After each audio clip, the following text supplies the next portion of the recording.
قصہ کیا ہے؟ اب آپ یہ دیکھیے کہ مجھے کبھی کبھی لگتا ہے کہ جو فٹ بال فائنل ہوتا ہے، لاکھوں لوگ ہوتے ہیں، پھر وہ ٹی وی کور کر لی کروڑوں لوگ، اگر اس میں خدا کی ایک گونگی آواز آ جاتی میں گاڈ ہوں، تو سارے لوگ ابھی سن لیتے اور ٹی وی پہ بھی سن لیتے، قصہ ختم ہوتا۔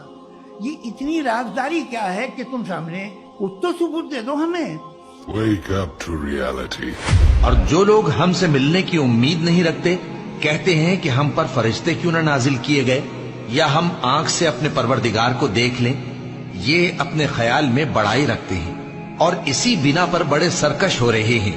جس دن یہ فرشتوں کو دیکھیں گے اس دن گناہگاروں کے لیے کوئی خوشی کی بات نہیں ہوگی۔ اور یہ لوگ اللہ کی سخت سخت قسمیں کھاتے ہیں کہ اگر ان کے پاس کوئی نشانی آئے تو اس پر ضرور ایمان لے آئیں گے۔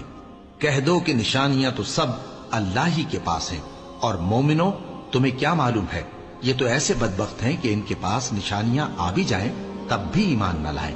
اور اگر ہم ان پر فرشتے بھی اتار دیتے اور مردے بھی ان سے گفتگو کرنے لگتے اور ہم سب چیزوں کو ان کے سامنے لاموجود بھی کر دیتے تو بھی یہ ایمان لانے والے نہ تھے، مگر یہ کہ اللہ چاہے۔